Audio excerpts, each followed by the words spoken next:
జై శ్రీరామ్. ఇక్కడ మనతో గొల్లపూడి రామకోటేశ్వరరావు గారు, బ్రహ్మశ్రీ రామకోటేశ్వరరావు గారు ఉన్నారు. వారు ఇక్కడ దీనికి అంతర్గతంగా దేవి భాగవత పారాయణ చేస్తున్నారు. వారితో మాట్లాడదాం.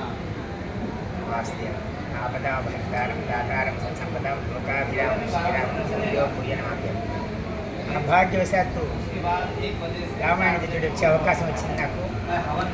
రామాయణ పారాయణతో పాటుగా ఆషాఢ మాసం కనుక పారాయణ నవరాత్రి మొదలైన దేవి భావతం కూడా చేయడం మొదలుపెట్టే అవకాశం ఇచ్చింది దైవం.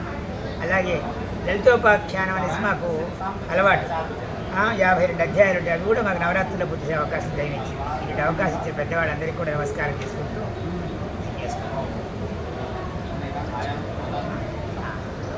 అది ఏంటంటే మాకు ఇచ్చిన గొప్ప అవకాశం దైవం ఇచ్చింది. అంటే ఈ శ్రీరామ మహాసామ్రాజ్య పట్టాభిషేక అంతర్గతంగా ఇవన్నీ చదవాలి దేవి భాగవతం.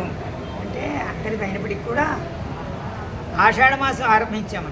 అందువల్ల ఆషాఢ దేవి నవరాత్రులు మొదలైంది మాకు. వారాహి నవరాత్రులు అంటాం. అందుకోసం వారాహి నవరాత్రుల్లో దేవి భాగవతం చదువుతాము సహజంగానే. అలాగే లలితోపాఖ్యానం మాకు ఉంది అనమాట. లలితోపాఖ్యానం మాకు మా జీవనం ఇచ్చింది. దేవి అమ్మవారి జీవనం ఇచ్చింది కనుక లలితోపాఖ్యానం మాకు బాగా అలవాటైనది. అది లలితోపాఖ్యానం అంతా అమ్మవారి లీలలు మనకు లలితోపాఖ్యాని అంటుంటాము. ఆ లలితోపాఖ్యానం మాకు ఇది అనమాట దైవం ఇచ్చిన అవకాశం ఇది. అమ్మవారి ఆవిర్భావం లలితోపాఖ్యానం మొత్తం చరిత్ర అంతా అమ్మవారి మొత్తం సమగ్రంగా వచ్చేస్తుంది. దీన్ని అంటే ఆ విధంగా మాకు అవకాశం. అందులో కామాక్షి పీఠంలో ఉన్నాం, అమ్మవారి దగ్గర ఉన్నాం. అందులో శంకరాచార్య మఠంలో ఉన్నాం కనుక మాకు వీటితో పాటు నిత్యం చేసే శ్రీ విద్య, మహావిద్య, చండీ ఇవన్నీ నిత్యం చేసే అవకాశాలు ఇచ్చింది దైవం. మరి మాకు మా అదృష్టం బాగుండి మాకు సోమయాజులు గారు హరిద్వార్లో కలవడం, నాకు అవకాశం ఇవ్వడం జరిగింది. అది మీరు ఎక్కడి నుంచి వచ్చారు? నాకు ఋషికేశ్లోంచి హరిద్వార్లో ఈ దేవీ భాగవతం చేయడానికి వీళ్ళ వెంట వచ్చారు. మన సోమయాజులు గారు కూడా పక్కన రామాయణం చేస్తే చూశారు. అది చూసి ఓహో అయ్యా అవకాశం ఉంటారండి అని చెప్పారు. సరే అవకాశం వదిలిపెట్టకూడదు. అందులో ఎంత అవకాశం అది చేసుకుంటూ ఆ విధంగా అవకాశం ఇచ్చింది. శ్లోకం శ్రీ గురుభ్యో నమః.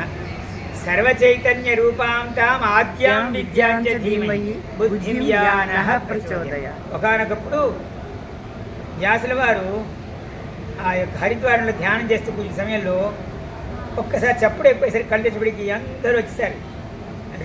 ఋషులతో పాటుగా వీళ్ళంతా బ్రాహ్మణులు, క్షత్రియులు, వైశ్యులు వచ్చేసి ఏమిటి కేవలం బ్రాహ్మణులకైనా గాయత్రి మాకు లేదా అన్నట్టు మాట్లాడుతూ అరిస్తే అప్పుడు ఆయన ధ్యానంలో కూర్చుంటే అప్పుడు దేవీ భాగవతం బయటకు వచ్చిందని చెప్పంటారు.